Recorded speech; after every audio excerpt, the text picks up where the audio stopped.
My husband keeps deflecting my feelings when I mention how I feel unloved because he chooses to walk ahead of me whenever we are out, and I have no idea how to tell him without him thinking I want to end our relationship over walking. My husband and I have been together for 20 or so years. He's a genuinely good man, great husband, loving parent, loyal friend. I feel fortunate that we are still in love after all this time.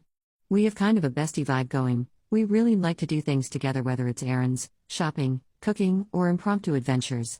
Sometimes our teen is with us, but sometimes not, as he has a growing social life.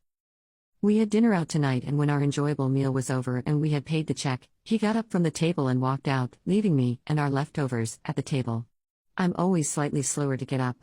He does this a lot and it really bothers me. Am I wrong to want him to stand at the table and wait 2 seconds so we can walk out together? Also, when we are out together or as a family, he will often walk ahead of me instead of next to me. For example, when we get out of the car in the church parking lot on Sunday mornings and walk to the church, I'm often left trailing behind. I have long legs and I'm not a slow walker. I'm not ugly or weird or embarrassing, and he's not some degenerate who doesn't know better. So what is this about? When I've brought it up casually in the past, he brushes it off or deflects, but I now feel like we need to have an actual conversation about it. Am I a jerk here? And how do I go about broaching this without having to deal with an overly defensive reaction? Commenter: So, I had a husband who lacked what I thought of as manners, too. If I brought it up, he declared those things were unimportant. It wasn't until I reframed it as these are things that make me feel loved and considered that I got through to him and he started making changes. So maybe reframe the discussion? Commenter 2: Not a jerk. Pro tip: hold hands more when walking. Even if you have to catch up, start holding hands. May surprise him at first, may be awkward, but you may get the results you want without saying anything. Plus it builds intimacy. Commenter 3: Not a jerk. Your spouse is demonstrating poor manners. Is he rushing off to perform neurosurgery?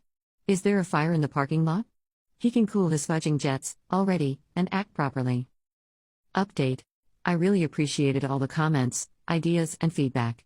When I brought this topic up the next day, it did not feel particularly well received, and I was frustrated with myself for not being more articulate and with him for not being more open to conversation. I chalked it up as needing to be revisited in the near future. But we went away overnight with our son 2 days later, and I stopped counting examples of changed behavior at 7 or 8. From checking into the hotel to walking around town, dining out twice, walking to the beach and back multiple times, we walked together, he held doors, and even said to my son at one point, "Hang on, we're going to wait for Mom." And my dear teen, without any prompting at all, scooped up leftovers of something he and I shared at lunch before we left that restaurant. I did thank my husband repeatedly when he waited a beat for me. Some verbally, some with just a smile. If this lasts, I'll be thrilled, and he does not seem to mind one bit. Commenter: Yay, healthy relationship. Go communication. Commenter 2: Interesting that the conversation wasn't well received, but he changed his behavior. I've learned that having discussions or even arguments often fail if they're about getting the person to acknowledge the wrong. Sometimes egos or stubbornness prevent that from happening. And either way, that puts the emphasis on someone winning.